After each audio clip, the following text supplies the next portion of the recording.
Welcome to the Black Girls Heal podcast, where we talk about changing unavailable relationship patterns, healing unresolved trauma, and building a healthy relationship with first you and then others. Every episode, we will talk about actionable advice that you can apply today to break unhealthy patterns and grow your self-worth. I'm Sheena Tubbs. Let's begin. Hello, ladies, and welcome to the latest episode of Black Girls Heal. So today's episode is a very special one because I'm joined by a very special guest who is one of my students who I love dearly. I love all of my students. Y'all are all amazing, which I tell you all of the time. So that is not new information for you, but this student, her name is Shandalla.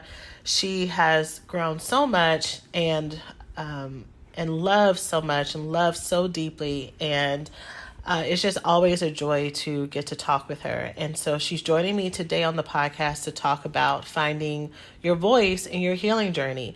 And we talked about so many things. We talked about finding our voice in relationships, dealing with heartbreak, dealing with self-doubt, living in deprivation and not showing up for ourselves, hiding from people who really want to be there for us and what that looks like to actually walk in it, the tools that she uses to work through things. This is a really great conversation. I just got through listening back on it, and so I'm so excited to share it with you. And of course, with her being one of my students, she's talking about just the impact that some of the things here on Black Girls Heal have been a support to her, from the podcast that all of you are participating in, to the retreat, to our A2A program. And so she's going to talk a little bit about all of that as well. So I hope that you enjoy this. I hope that you gain a lot from it.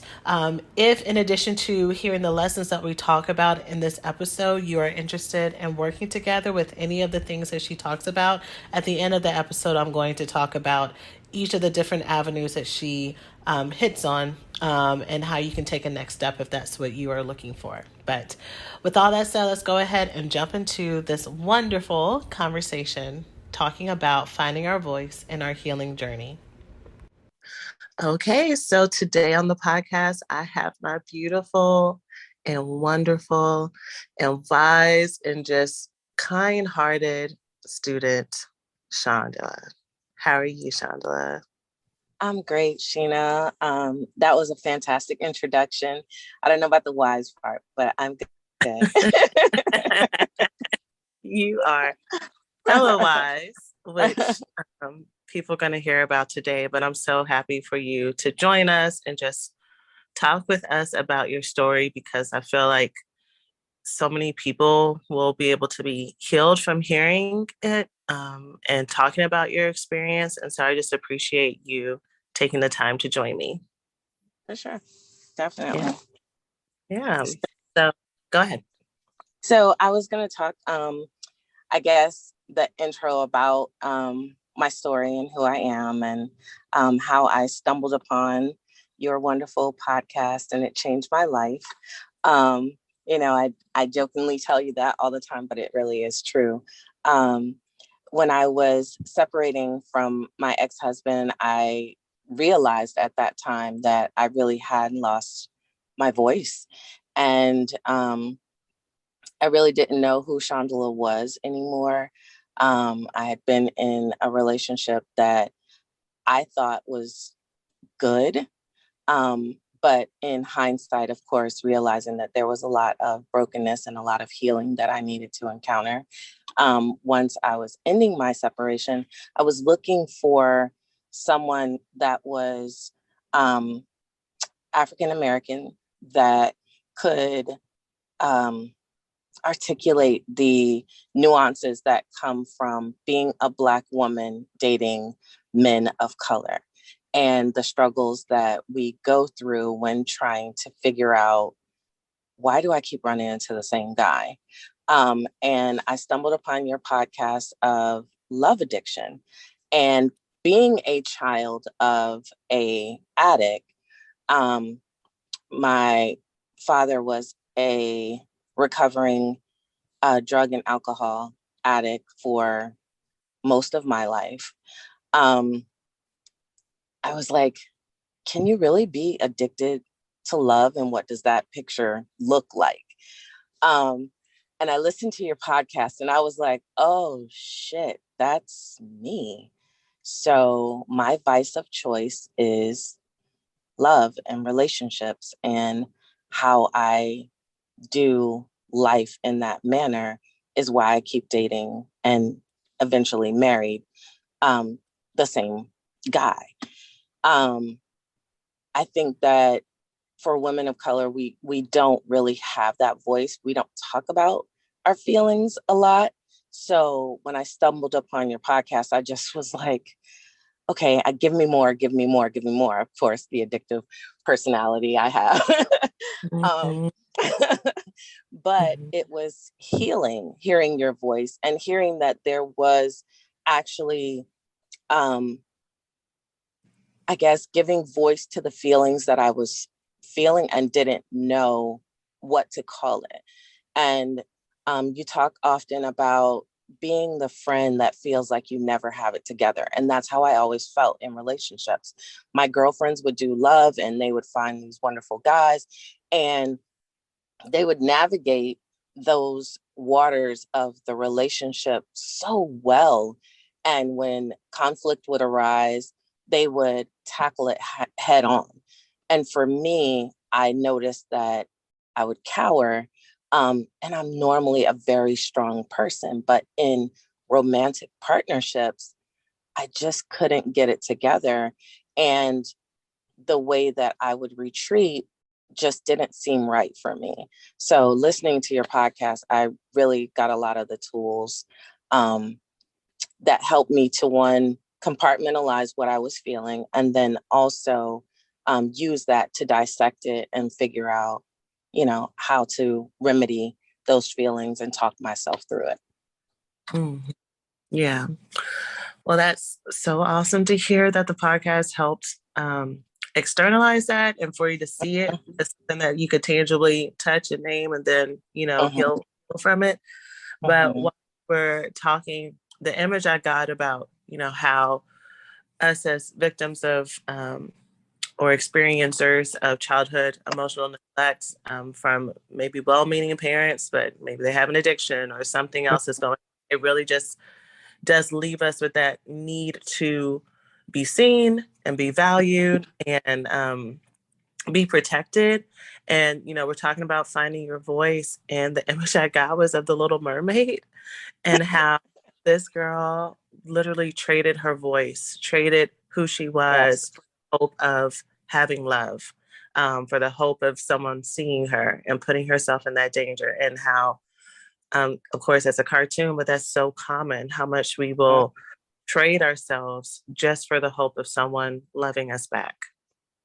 for sure. No, that image is very real.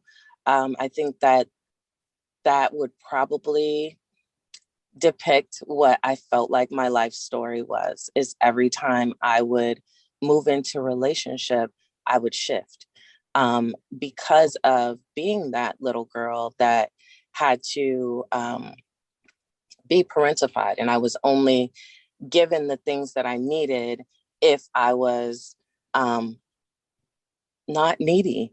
If I didn't need anything, then I was given the praise of, Shandalla, you're such a good girl because you don't need or want for anything. Shandalla, you take care of your sister, or you take care of the things in the house, and I don't have to worry about you. So I'm giving you praise for doing the things that I need for you to do, one. And then also, two, the fact that you become needless and wantless, um, that's when I was getting the praise. So I realize now, definitely with your help, that that also transferred into how I behaved in relationship. Once I got in, I had needs, I had wants, I had emotions, but I didn't know that showing up as my 100% authentic self meant that the men in my life really wanted me to have needs and express those needs and wants and emotions, but I hid them because I thought that was the trade-off in order to be seen, heard, wanted. Um, and I definitely didn't learn that until going to the retreat, which was phenomenal. Yeah. What were you expecting coming into the retreat? Um, Honestly, I was expecting to. Versus what you got, I guess. Yeah, for sure. Because it was definitely, well, we'll talk about that. But so what I was expecting was to get a little more clarity on uh, what being a love addict was versus being an avoidant. Because which you talk about often on the podcast about people vacillating between the two. And you can 100% be in both. And I was confused going into the retreat because I was like, I feel like I'm an avoidant. Like, ew, feelings, gross. I don't want to show my emotions. I don't have time for any of that because I want love, but I don't want to be all over the top. But then my inner child 100% is like addicted to it. Give me more, give me more. So I was hoping that when I got to the retreat, that would be what I got clarity on, which 100% I got clarity on. However, in receiving that clarity, I met the most amazing women. Um, God, I love those women. And we have a group text, um, which you may not know this, but we have a group text and we stay in contact. We generally talk like once a week. We have books that we're reading together. We try to have Zoom meetings so that we can talk to each other. We send Christmas cards, and they are the sisters that I didn't know I needed. Oh, I'm getting emotional, but um, having that tribe there with you when you're in the trenches, someone who actually truly understands that struggle is like beyond exactly what you need when you're going through this. You talk about doing our healing in community. And at first I was like, no, I do everything in isolation. I don't need anyone. All I want is to find the love of my life. And outside of that, I'm all good. But that sisterhood that we formulated over those 3 days, it's amazing how close we are with just having shared that experience, seriously. The retreat was life-changing. That's awesome. Yeah, it was really awesome to see because y'all are all so different ages, Yes. stories, Mm-hmm. different parts of the country, different backgrounds, and y'all clicked. And I remember the night that I kind of stayed a little bit later in the house, and Mm-hmm. y'all had me on the floor laughing. It was just so fun, Yes. and that sisterhood y'all were able to build. I loved it. Yes, yes. And they are all hilarious in their own rights.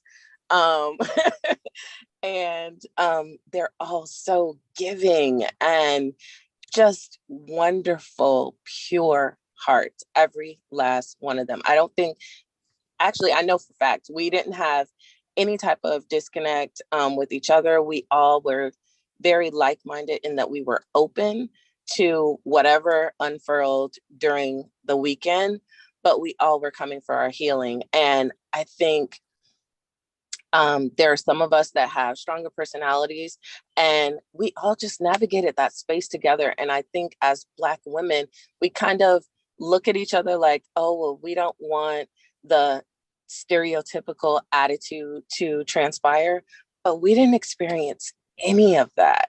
And they're amazing women. They really are, every last one of them. Yeah, yeah. The people who were supposed to be there that weekend were absolutely there. Um, Yes. and it was a big risk for all of y'all to come because y'all didn't really know who was going to be there. None of y'all came with Right. friends, came with Right. family. And y'all were on this beach in this beach house. Yes. Yes. Yes, exactly. And we navigated even that. Some of us were wanting to exercise or wanting to go walk on the beach. We talked about it. We talked about, just cleanliness of the house, how we wanted to keep things.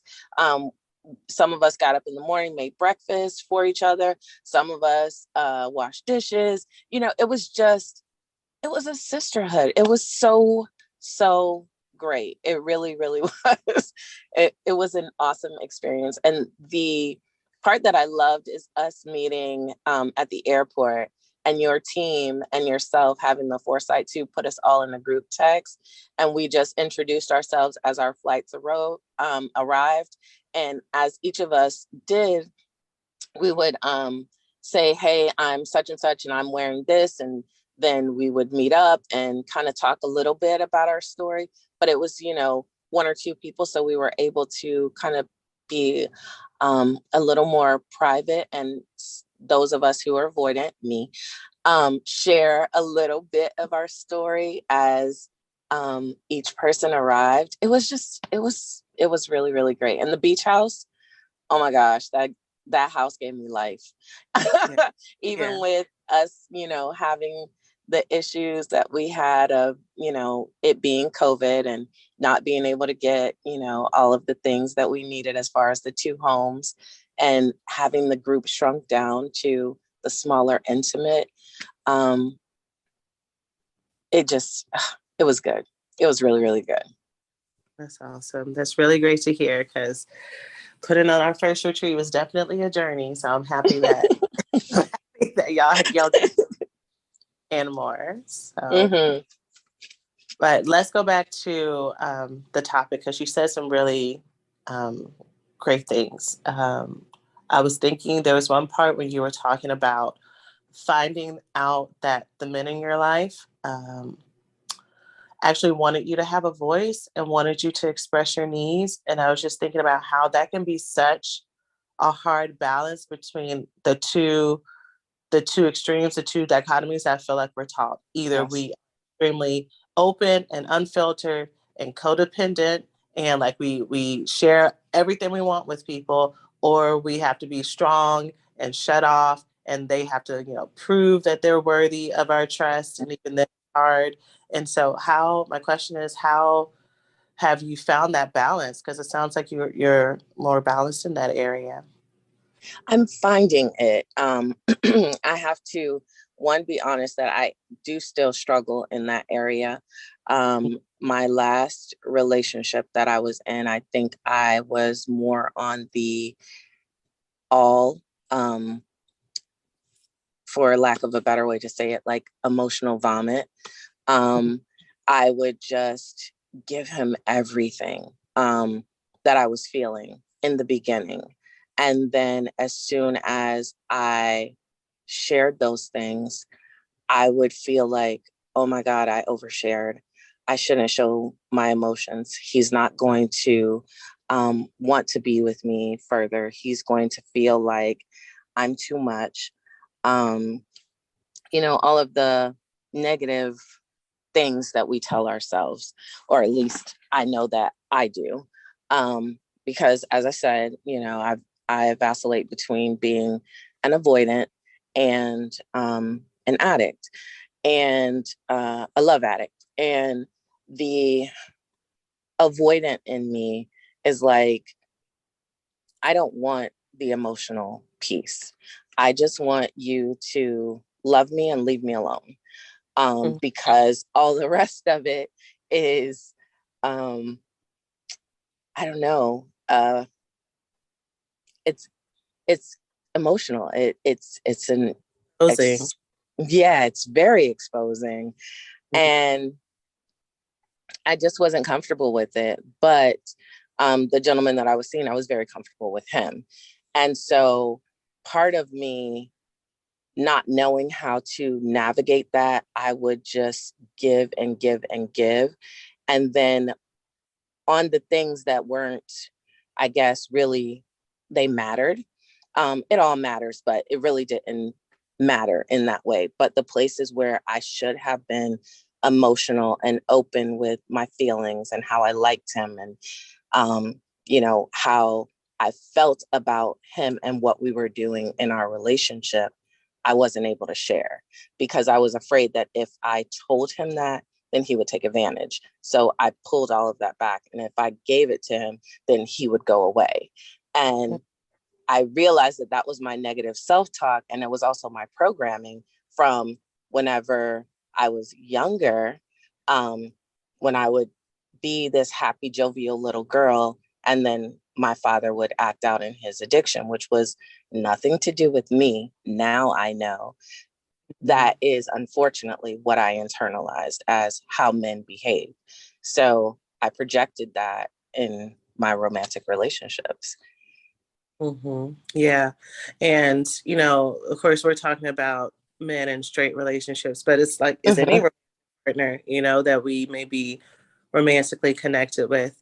I'm sure if you were saying this, but I remember that there would definitely be parts of me in previous romantic partnerships where I would only give them one part of me to love because Yes. the whole thing was just too much. So either they would get my body, and we would have all this like sexual connection and chemistry and like fun and surface level stuff, but the emotion part, like you're saying, like that is like too much. Like that's too much of a risk. And then there would be other men that like would get my heart and my spirit, and we would go there, but the sexual part, I couldn't make that connection. Do you relate to that at all? I relate to it 100%. And I think that part of that, I couldn't really isolate what that was. Is I would have these relationships where I was like, oh my God, the sex was amazing. But he, as far as what I needed to share with him, I didn't have any attachment. And I would always tell my girlfriends, I don't know how to have both. And I think that now, unfortunately, since being married, I don't know how to separate it either. And I don't know that it's an unfortunate thing. I think that that's just my evolution.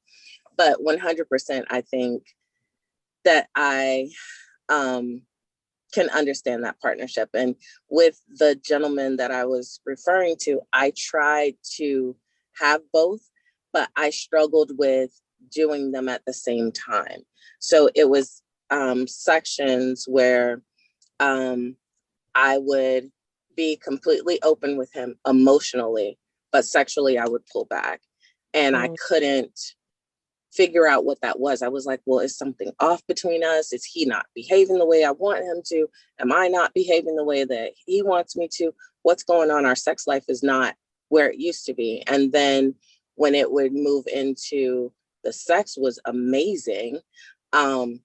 Emotionally, I was not sharing anything because I was like, if I share emotionally, it's going to mess up what we're doing sexually. And just that disconnect, I found very intriguing. Yeah.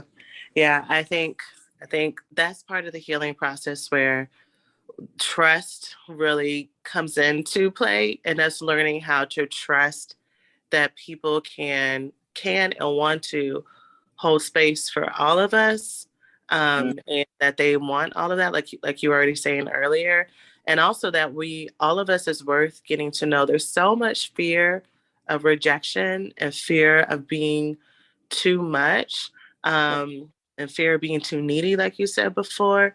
And I know one of the things that we talk about is saying out loud what you're feeling instead of holding it in. So with a partner or with a friend, if you're feeling that internal rejection, instead of you having feeling like you have to deal with it by yourself or go on journal or go and tap or whatever we talk about in the program, for you to say out loud to your friend, I am feeling scared that you might think this, or the story I make up is this, and then letting them respond and letting and seeing if what you think is true is actually true, or if you're making it up in your head. Yes, 100%. I think that's what I'm learning. That inner voice, my inner critic, runs to, if you share that, they're going to leave. Mm-hmm. And whether it is my romantic relationships and even in my friendships, afraid to ask them for help, afraid to ask them to show up for me. Um, if I'm going somewhere or I'm going through things. I think even in my entry into the program and going on the retreat, my girlfriends had no idea where I was going. They just knew that I was heading out to Texas and I am taking trips on my own.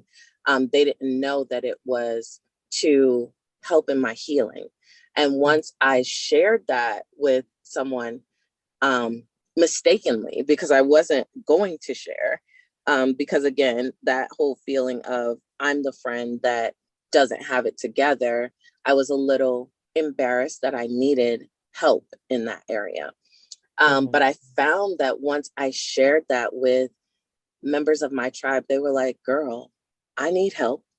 I might look like I have it together, but I struggle in this area. And so I started sending your podcast to them and things of that nature, but just giving voice to that. And even with the romantic partnership, when I would show up and tell him the things that I needed, he would say, well, I was just waiting for you to tell me that that's what you needed. And Sheena, honestly, the look on my face was like, wait, what? You want me to tell you that I have issues and that I'm emotional and all of these things that I had learned to stuff as a child. It was just so strange. And even in my marriage, because as I said, I was divorced, but I was married for 16 years and it took so long for him to break down the walls, to get me to share those things, but not realizing, and he would tell me that, I never knew you felt like that. And I'm like, well, why didn't you read my mind? But it's that whole thing of thinking that people hear the voices in our heads. And we, as I think children that have experienced trauma, we're so used to trying to guess what's going to happen in our home life or whatever that traumatic event was, wherever it was with the caregiver, trying to figure out what their response is going to be to a situation. We're so much in that preventative mode that when it comes to the romantic relationships or our friendships or however the love addiction and avoidance issues show up, we try to overcompensate by figuring out what our partner thinks. And oftentimes we're wrong. At least that's been my experience. Oftentimes I was wrong. They really wanted to show up for me and I just missed it. Yeah, that is so real. And it's so hard to believe that we could be wrong because that inner voice you're talking about that self-directs us has been right for so Yes. much of, or at least it's produced results that feel controllable and manageable and successful. And so when we are mind reading or jumping to conclusion or assessing what's going on, what someone is thinking, it feels, of course, what I'm thinking is accurate. Of course, Mm-hmm. this is discernment, not my trauma response.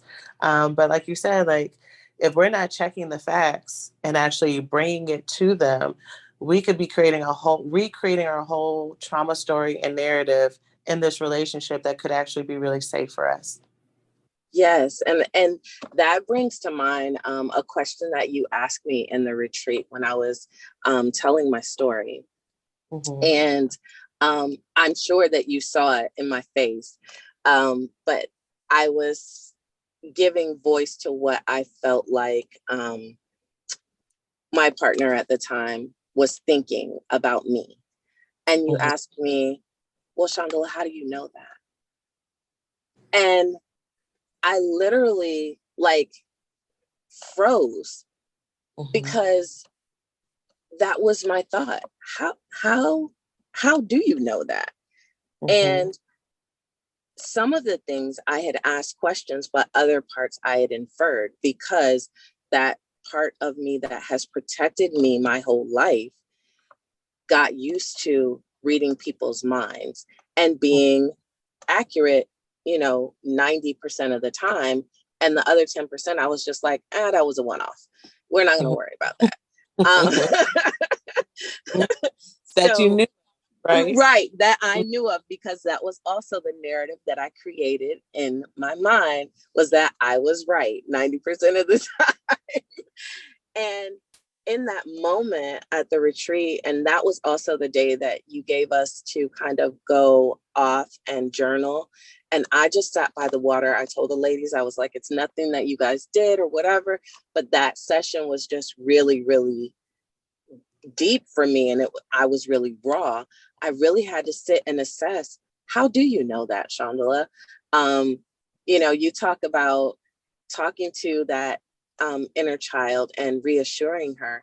But I had to get real with her and ask her, this narrative that you're creating and you're spinning, are you putting yourself in this box of deprivation, which I knew that I was, but also until the retreat, I didn't get the opportunity to give voice to that either, because that part of me, my self-protection was, well, in order for me to be needless and wantless, I have to just cut everybody off.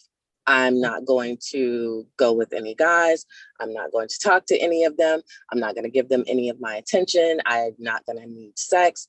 I won't get sex or a relationship until I fix me 100%.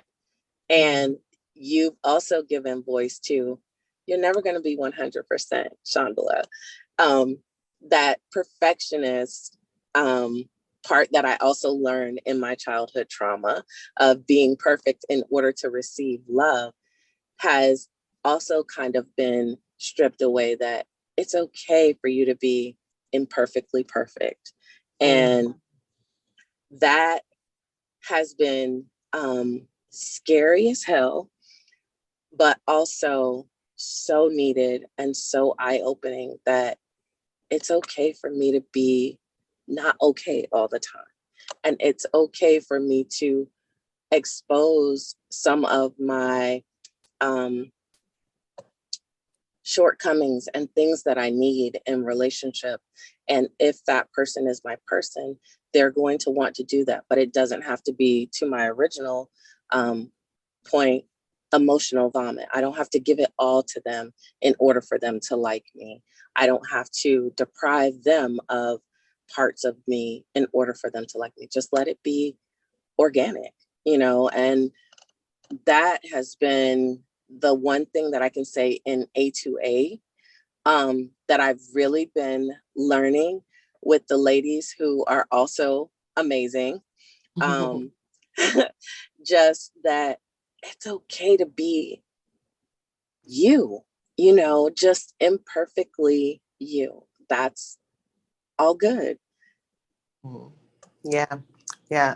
You said so many beautiful things, Shandalla. I'm trying to but yeah, like the deprivation, we don't understand that when we do these self-love detoxes where we cut off people and cut off things and we go into our little bubbles, it can feel really safe to be in that cocoon. And there might even be some really beautiful things that happen in that moment, but we're also depriving ourselves from that emotional nurturance, the physical nurturance. And it's almost like, if we do it in a really extreme way, it's almost like self-punishment. It's almost like I've Yeah. made all these relationship mistakes, or I've failed, or I've shown weakness, and so now I need to go and isolate.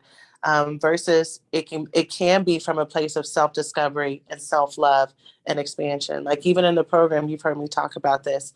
I talk to women who are single and feeling like they are in love addicted patterns to do the 90-day detox from that energy, but to use that 90-day detox from romantic energy and partnerships as a tool, not as a process. Like this is just Right. a way for you to reset, but this isn't every time you have a breakup, every time you go through a hard moment that you go and put yourself in isolation for another 3 months. Unless, of course, you need to, like there's real PTSD, but it's just a moment in time.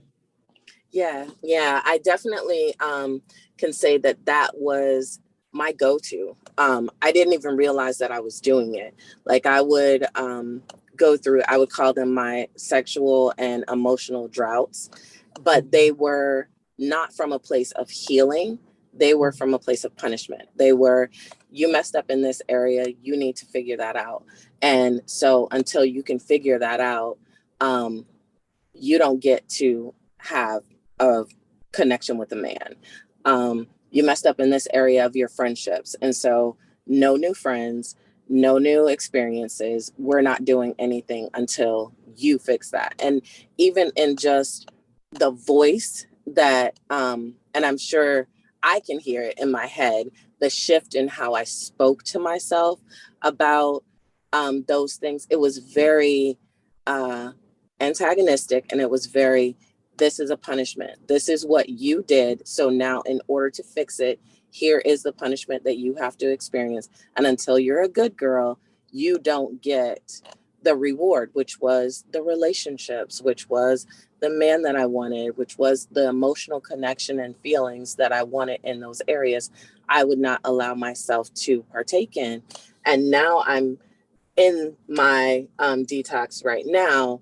And I tell you, I've started over several times. But I think, in day 15 of actually being no male attention and no relationships or what have you with men, like no male attention. But I actually started this just after the first of the year, when my relationship with the gentleman ended. And I left that relationship thinking, I got to figure this out, because I'm tired of hurting myself in these relationships. And I have all these tools. And that's actually what led me to A2A. It was just perfect timing with everything. So, yeah. Yeah. Yeah. Yes. And we're absolutely going to talk about A2A, but I just want to say, yeah, relationships are not the prize. No. Us, it's not like we do this healing process to get in a relationship and it's this like mecca, because we bring ourselves everywhere we go. We bring our insecurities, we bring our doubts, we bring our abandonment issues, and we still feel that in our relationships. So the prize is being reconnected to the beauty and wonder that we always were, that we have always been enough. We've always been worthy. We've always been deserving. And not just knowing that, but truly believing it and reveling in it. Yeah. And, you bring a point, and I know we'll go to A2A, but that point has been so freeing for me. I can honestly say that my inner little girl, before I was hurt, was walking in that place of, I am the prize. And so I have always been that child, my inner child, and then grew into that woman. But when you go through those relationships where we allow our partners to make us doubt who we really are at our core, because obviously, if they got involved with us, when they became involved, they realized that we were that chick. Mm-hmm. We somehow, during that place, forgot that that's who we were, and allowed them to manipulate certain things in our mind. Or I shouldn't say that. We allowed events to manipulate that place in our mind that made us think we're not, or we're less than, or we're too much, or if I am this, then that. And during those relationships, that trauma resurfaces, but we don't know how to give voice to it, some of us. And I think that what I'm learning in every aspect of just the podcast, with A2A, with even the Recovery School 2.0, which is where I was, and then moved into A2A. I think that the knowledge that I've acquired is so much deeper, not just about the romantic partnerships, but my relationship with me. And you hear your intro where you say you're wanting us to look at those relationships of love addiction and love avoidance and the deprivation, but always you tie it back to the relationship with yourself. I always thought that I was super, super self-aware, which I am. But that aspect, I had no idea was so connected to my negative self-image. Like, I don't struggle in finding friends. I have a huge tribe. My girlfriend crew is amazing. But I wouldn't share with them where my struggles were emotionally with men. I just listened to them and tried to glean from the parts that they were able to navigate and do well in their highlight reel. I was like, okay, I'm going to pick that up and I'm going to apply X that Susie does, you know, and I don't have a friend named Susie, but I'm going to apply. All names have changed to protect you. Right. Okay. So I will call their name Lucy, my girl. I would listen to the things that she would say, and I would say, okay, well, Lucy's really good in this area. Deandra's really good in this area. Nikki's really good in this area. So I will listen to the things that they're giving me, and I'll try to apply that. But because it didn't connect to me emotionally, I was still in that negative self-talk about my self-love. For me, I felt like, well, they deserve that relationship, but I don't for X, Y, and Z reason. In your program, you've helped me to kind of peel back that onion and see the places where my self-love needed to be raised so that I can actually show up as my full self in all of my romantic relationships, because the man is not the prize, I am. But until I see that I'm a queen in my own right, before him, after him, during him, whatever, I can't really show up as authentically Sean. And I love that chick that I see in the mirror now, probably 95% of the days. And I definitely can say that before stumbling onto your podcast, that was not true. It really was not. Yeah. That's so beautiful. Let me cry out here. I'm just so happy for you. Yeah, we're going to talk about HVA. I just want to say one more thing about the retreat. So for those of you who don't know, which is a lot of people, because there's only been a few of us who've been at the retreat, there is a curriculum to the retreat where we talk about the different archetypes. But even though I have the curriculum, it's loose. Like, we had a whole booklet, but I was very much just trying to go off what it looked like the group was needing, right? It was organic, yeah. Very organic. And so there was so much magic that happened in the love seats, as we called it, instead of and just like talking in a circle and going deeper there. And I think that's where the magic happens, because there's one thing regarding about like listening to the podcast or reading whatever I post or what information we have out there, but there's something different when you're talking about it and when you're getting and like you said before, I can't remember what point you were making, but you were saying how you said something out loud that was like matter of fact, about what your ex-partner said. And for you, it's like, of course this is true, but you think what you're saying is very logical, but you need that outside reflection to be like, okay, let's actually look at this. Let's see how true this really is for you to get those breakthroughs. Yes. And even I was talking about at that point, just exactly that, what my ex-partner said, but also one of the things that made me think about that is when the relationship ended with my ex-partner, I actually shared it with the ladies from the retreat before I shared it with my girlfriends, which was mind-blowing for me.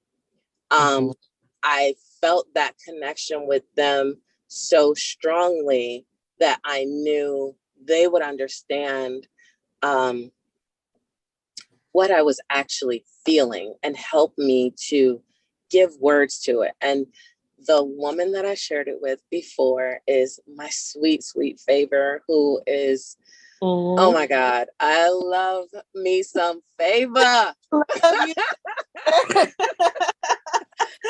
It was the main one that had me cracking up on the floor. Oh my gosh. Yes, exactly. And Favor loved me in a place when I shared with her what transpired with my ex and everything.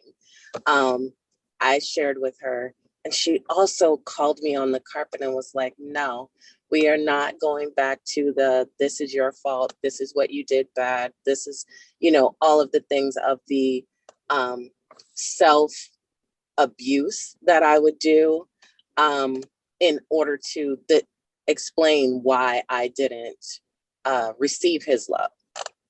It was no, these are the things that we know about who you are. These are the things that we know about that relationship. And although you felt like this was the way that that was going, it didn't work out that way. And that's all good because as you say, there are millions of people, billions of people in this world, on this planet, and one of them can be your guy. So, Your partner. yes, exactly. And because it did not work out with him, that is fine. And, I think being able to articulate it to someone who has had that experience, or at least not even that our stories are exactly parallel, but just the fact that I know that she struggles in the same areas where I do, it was easier for me to share it with her. My girlfriends are fantastic, and I knew that they would love me through it. But I wasn't ready to expose myself in that way because I didn't really know how to articulate it. And as much as you and I have spoken, as much as my girlfriends know me, they know that I can talk. I love talking. And words are something that come easily. But when it comes to breaking down the emotions of what I feel in relationships, that's where I've always struggled. So the luminaries. This is the luminary. Yes, that was the name that you gave us. So they are the group of women that literally are a part of my tribe that I run to when I'm struggling. I love that our chats are just like, hey, girl, I'm struggling in this area. And it doesn't matter whoever it is. We actually have virtual love seats where we listen, we read what the person is saying that they're struggling with. We have gone and applied some of the things. Do you want us to just hold space? Do you want feedback? Do you need us to love on you in this area? How can we help? Which I think is very, very helpful, even in my relationships outside of the the community. Being able to have that move over has been transformative because I was always the person that would give advice unsolicited. And some of my girlfriends really just wanted me to listen, but they didn't know how to articulate that either. And now you've given me that tool of, okay, girl, what do you need? Do you need me to just listen? Do you want me to do something? Do you need me to love on you? Like, what do you need? And learning to process things in that area, even in future romantic partnerships, just seems like it will be such a great tool. And speaking of tools, tapping is amazing. Yeah. When I learned that at the retreat, and I didn't know that that was even a thing, but tapping is fire. Yeah. For healing, with getting in touch with all the stuff that I'm feeling and talking myself through these things. Like, there's so many tools. It's just, honestly, it's overwhelming how many resources you give to us that at least I can say for me, I didn't know existed. And I've been in therapy for a very long time because I've known, as I said, that my dad was an addict. So I started with like Al-Anon and all of those type of things. And I was never given these tools, but it's amazing. Your program is amazing. Thank you. Thank you. So let's go ahead and talk about that. So your trajectory was, follow the podcast. Well, actually, we've been in touch. I feel like we have been in touch throughout the years. It was like finally I got an opportunity to meet you, connect a name and an email with a face at the Yes. retreat. And so at the retreat, you did join our smaller membership, which is now no longer available. The smaller membership just had like a conglomerate of like a bundle of courses around self love and relationships and boundaries and stuff, which you can get individually now. But it came with a community group call. And then you joined A2A, which is the bigger program, the signature program. It's the one that for those who've been long-term listeners to the podcast, the main recovery school program, A2A, has replaced that. And that is our 6-month program where we meet twice a month and just go deep. And there's different tracks around self-love or dating.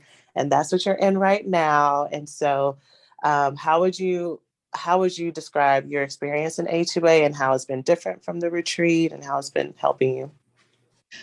So, with A2A, very honestly, I've always known that that was where I needed to go, from listening to the podcast. But one, and you talk about this, and some of the other women, I've heard them talk about it too. You have to be ready.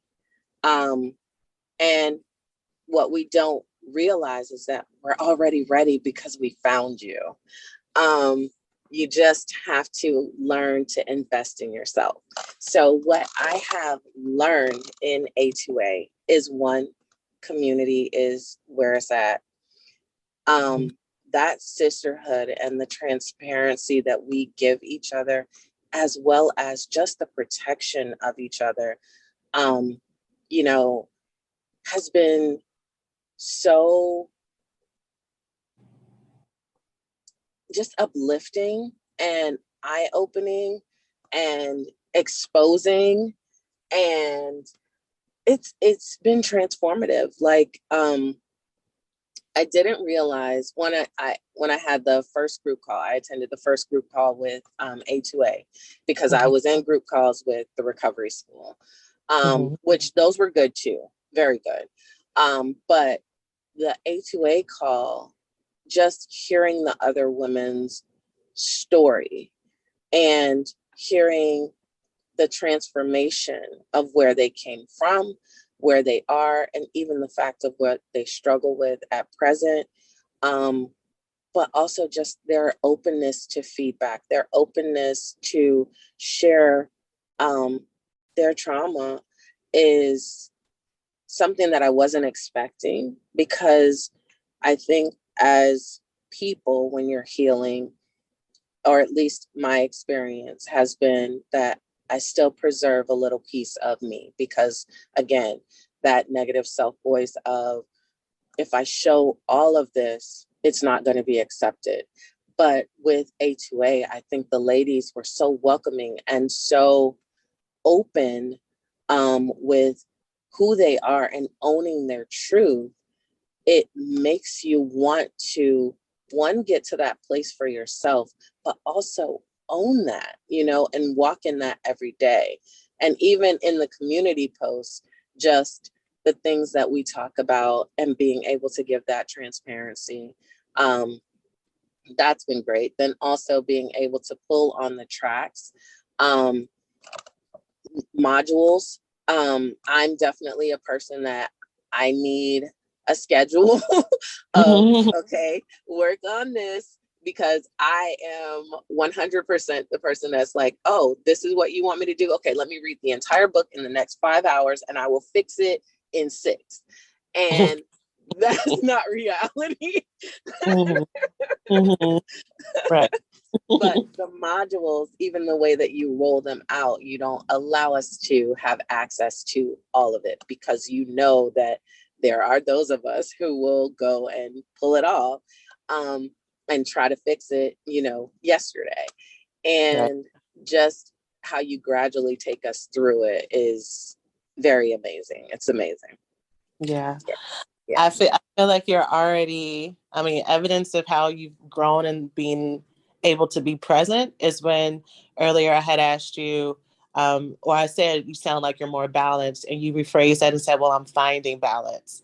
Yes. And being able to, withstand and be okay with being in that in between and being in the journey and knowing that that's still beautiful is huge, because as perfectionists want to, like you just said, give me the workbook, give me the curriculum. I'm trying to knock out this trauma. I got months before I I can got even 5 minutes on Sunday. I didn't pay this money. I'm here to like be brand new without knowing that, okay, this is an internal growth thing, and it's going to look different than you may expect, but it doesn't make it any less powerful or transformational. And I just truly believe, you give women the tools and you just tell them, and they can take it from there. They can hit the ground running. And what I also like about the program, you tell me if this feels good for you, is the program is 6 months. The curriculum rolls out within the first 3 months, and so you basically have 3 months of cushion, which is literally for you to make mistakes, literally for you to get in and be like, okay, I got this, and then you know have a fight with your mama, or date someone who's crazy, or reconnect with an ex, or just procrastinate because your trauma response is like, oh shit, this is real. I don't know if I Right. want, you know. Um, That what is what has that been like for you? that part right there. Yeah. Oh shit, this is real. I will share that that was one of the things that I posted to the ladies initially was, okay, I'm 3 days in and I'm grumpy because this shit is real. Yeah. I'm Yeah. reading things, and even though, to your point that you kind of alluded to earlier, I've been following the podcast for years. I've been divorced now for 3 years, and I am, well, divorced and separated 3 years, and I am recovering girl. But Mm-hmm. you know, following you on the podcast, and then going to attending the retreat, and then being in the recovery school, like I thought I had my ish together. And Mm-hmm. child, I started the A2A curriculum, and you caused me to dig deep into some areas that in the recovery school, to your point, you're kind of doing the self lessons alone, which you still are with the modules, but you're able to listen to the entire curriculum, Shandalla, and say, okay, I got that. I listened to all of it. I'm good. I'll look at, your worksheets and all of that stuff when I get ready, when I really want to dig deep. But now I figured out how to fix me. And the modules and the way that the ladies speak about them in A2A, it kind of slows you down. And to your point, make mistakes, but also to take the time to glean the knowledge from that curriculum, the way that you roll it out. I think it's fantastic. And if you allow it to be transformative, it is transformative. But if you're wanting to go into it to just say, because there are those ladies that will attempt to do that, I'm just going to pay this money and I'm going to read I'm going to read all of the information that Sheena has placed out. I'll watch the podcast. I'll look at YouTube. I'll do all of the things in all the areas where you are, because you are a busy lady. And, um, get all of that knowledge from you that way, and I'll fix myself. But I think that A2A really does give you a formula to slow down, process that information, and really do the work that it takes, because it is work. It's deconstructing this view that we have of ourselves and kind of taking ourselves back to who we really see in our core that we are, and realizing that it's okay to be imperfect in certain areas, but figuring out how those imperfections are preventing us from finding happiness in our romantic partnerships, as well as our friendships and dealing with our family and things of that nature too. Yeah, and in our relationship with ourselves. I mean, Oh, 100%. the group calls, I agree, are really what helps people slow down and really get present. So when women tell me I'm so behind on the curriculum, I'm like, girl, you are not behind. You're exactly where you need to be, especially Yeah. if you're sharing. Like, you get so much just from sharing or listening in or just being in those calls and knowing that you're not alone and learning how to. It's really cool to watch women who like come into the program and they like kind of lurk a little bit and Mhm. they forget to come to group calls, or they kind of say I don't have anything to share, and then they like watch other people share, and then they kind of like stick their toe out a little bit, and just watching Yes. bloom, and just watching like how more content they look and they report and feel. It's beautiful. Like this whole topic, this whole podcast is about finding your voice. And once you're able to truly find your voice and share your story and share who you are with people in a safe area, it just heals something on the inside of you. Yes, I agree. And that's the whole thing is, like I said, finding my voice too. We were talking about that. I don't really struggle with being able to articulate myself. Anyone that talks to me knows that I'm able to give word to just about anything that I'm dealing with, except when it was emotional. Mm-hmm. If it was, I used to be a facilitator of trainings and things of that nature. So I can read you a manual, I can teach you anything.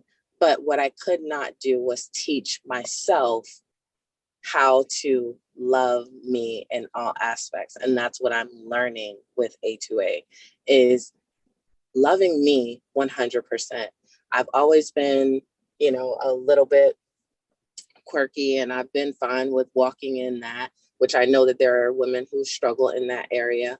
But I've been fine with that. It was just my partnerships.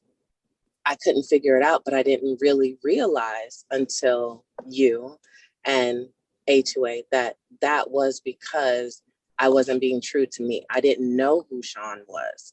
I knew a lot about her, but I didn't want to really look at all the aspects that were imperfect. And this self-love journey, even though I'm on the track of dating while healing, the Mm-hmm. self-love journey started with your podcast and the retreat and the recovery school. All of that, I learned how to begin to love myself. And so that's what left it open where, okay, now that I love me, and there's still days where, like I said, 95% of the time, um, Mm-hmm.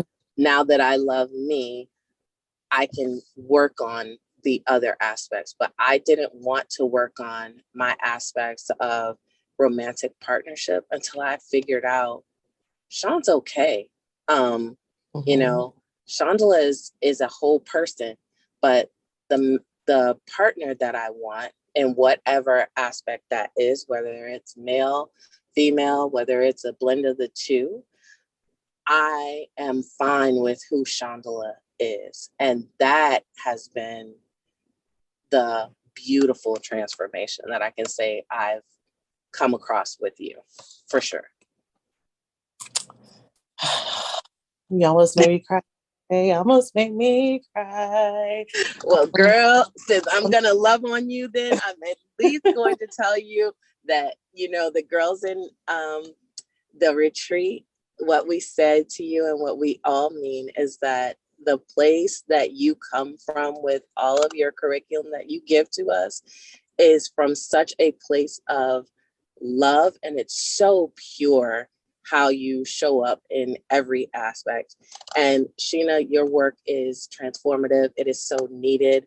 We as Black women need a place, a space where we can be our authentic selves, be raw, be open, because we just being very honest, we usually hear that, oh, Black women are so aggressive, we don't know how to show our emotions, we don't know how to do all of these things. We emasculate Black men, or we are constantly fighting with each other.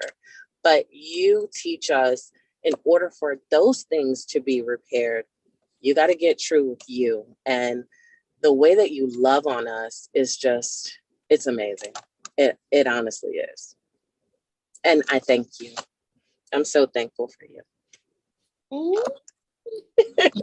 You can't see the smile through the phone, but thank you, Shandalla. I really appreciate that.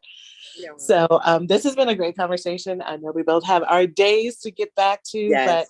But I just have one last question for you. If you could just share some encouragement for women who are currently looking to find their voice, just what would you say to them? And then part B, what encouragement would you have for anyone who is wanting to work together and still a little bit on the fence? Well, one, I will say finding your voice. Your voice is always there, and your voice is enough. The way to find that, I have learned with Sheena, is learning to love and accept the woman that you see in the mirror. All the imperfections, all of the negative things that you've been told are your story to write or rewrite. So the negative things, you can make those go away or learn to operate in them. And that will in turn help you to find your voice. Remembering that your partnerships, romantic, your friendships, your family wants you to show up as your authentic self. And it's okay to love yourself enough to not deal with people who don't want you to show up as your authentic self. So that is the encouragement that I will give women. And working with you, one, I will say, ma'am, lady, girl, just do it. I am not paid for any of this stuff. I pay for this with my own money. So I will tell you, women, this is not a plug. This is not a Sheena solicited me. This is legit the most transformative thing that I have done for me. Was working with Sheena. She is really who she says she is. The warmth and all of that you get on the podcast is not even close to the realness that comes on the group calls. As you can see, that sometimes it gets raw, sometimes we curse a little bit. So it's all good because this shit is real. But she is who she says she is. And this curriculum, this love journey for yourself and everything else is so worth every penny that you pay for it, because we go out here, we spending money on these bags, on these shoes, on these dudes, on these trips, but invest in you truly, and all of those things will be that much sweeter. Yeah, I love it. And just just encouragement. I think your story is really important because you started where you could. You started with smaller stuff, the podcast with like the smaller programs, and you built your way up. So just use all the resources that you can at whatever point you are. And I look forward to continue to help you and everybody else. So thank you so much, Shandalla. Of course. You're welcome. All right, ladies. So I hope that you enjoyed that interview as much as I loved having it. I told you that Shandalla was full of so much love and wisdom and joy and majesty.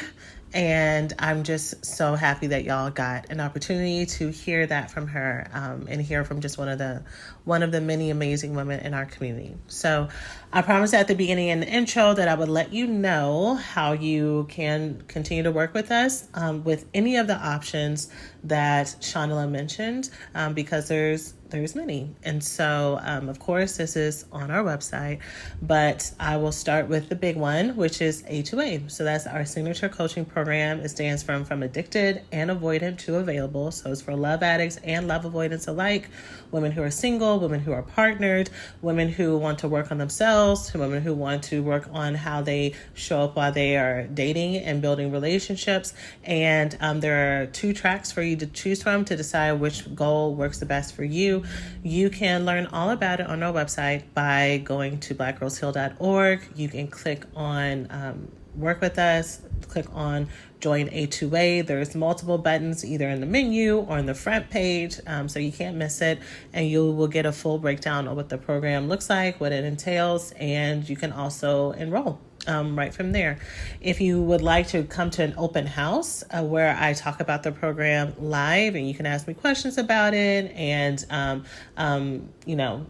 talk with other women who've been a part of the program, you can join us. I have an open house. I'm deciding I'm going to do open houses now on the first Tuesday of the month at 6 p.m. CST. So you just missed this one that I actually just did this past week, but that option is also available. And you can also email us to see if we have an encore one going on, but that is our main option. As far as our retreats are also open. One of the weekends, I believe, is full, but there are still some spots at the other ones. Our retreats this year we have 3 weekends instead of just one. So there's one in August, September, and October. And so same thing, you can go and look at the retreat, look at where we're having it, look at our tentative agenda, because like you heard from Shandalla and from me as well, I do try to meet the women where they are and what you're coming for, and really focusing on building that intimate connection there. So you can go ahead and snag your seat and either get a private room or a shared room. It is required that you stay on campus, even if you live in Houston, which is where our retreats are, because we want to have that sisterhood atmosphere. So there is that. And then the third options are our self-paced courses. I know that many of y'all have wanted to join the bigger programs, so wanted to do some of the bigger things, but you're just not at a place to, which is why I've pieced out our smaller programs so that you can join. And so at first we did have a membership that had them all at one time, but you would lose access once the membership was, or if you unenrolled. And so we're going back to y'all being able to have lifetime access. So we have our You Are Worthy course, which is all about looking at how our childhood trauma may make us feel unworthy, and really focusing on building our worthiness stories. Tapping, which is our favorite tool. Like I talked about before, we actually have a course specifically under us where I go into detail about what tapping is. I give you tapping scripts based on love addiction, showing up in your family, based on just all the things that we hear, that you learn about here, that you can walk through in the course with us. And I also have supplemental scripts for the other smaller courses. We're building out a bodywork course that's really about you getting in touch with your body and your trauma and how it shows up there, and how to not live in fight or flight response. We have a course about breaking trauma bonds. We just have a lot of smaller courses for you to participate in. And there's even a smaller course just on love addiction. And we have one more coming out that is about healing that love deprivation. It's going to be called the Love Woman Foundations course. So go ahead, check out on the website, look at our Work With Us tab, and see what fits best for you, and would love to support you in any of those things. And if you were really wanting to get a taste of what our community looks like, if you're not going to be in the bigger program, but even if you've had access to the smaller pace programs, we also have a monthly healing circle call, which used to be our main call for the recovery school. But that is a call where I will teach a little bit, women will submit questions, I will answer them live, and you will get an opportunity to connect with other women in our BGH community. And our students are also there because it is just part of, once you're part of our bigger program, you get access to the other group calls. So any of those options, all those options, none of those options, if you're like, none of that sounds good to me, are available for you. And you can also check the website to look at booking private calls with me as well, which is something I started to roll back out this year. So, and that looks like booking a private call, which is the option on the website. So hopefully that was extensive enough for you to know the options or the main options without going too deep into the weeds. But I love supporting y'all, and I love hearing all of the stories from women who are using this podcast and using our materials to make movement and change. I get messages every day from women who have never enrolled in a course, but you listen to this podcast almost religiously. you get the Healing Circle workbooks, you connect with your friends and your loved ones, you talk about the things in therapy that you learn about here, and you tell me how your life is changing, and that's wonderful. And I absolutely love anytime I get a chance to physically touch or get to know the stories of the women in my community more intimately in our coaching programs, and that I get to have more access and availability to you to help you move forward. It's an honor that I will never, ever get over, and a privilege. And so to those of you who may be joining our healing family, I can't wait to meet you. For those of you who are already here, I love each of you dearly. And to all my graduates and my alumni, y'all are killing it. And I'm so proud of all of you. And I'm just full of love. I'm just full of love and happiness right now. But I hope that all of you have a fantastic week, that you are living in your truth, that you're living in what feels good to you. And as always, please, please, please, number one, take care of yourselves. I'll see you next time. Hey, so thanks for listening to today's podcast. If you enjoy what you learned today, it doesn't have to stop here.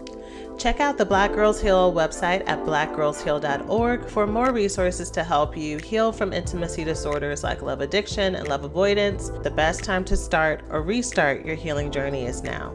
You can grab a free copy of our 5-step roadmap to heal love addiction, love avoidance, and love deprivation by going to blackgirlsheal.org/roadmap. And if you're on social media, feel free to follow us at Black Girls Heal on Instagram and Facebook.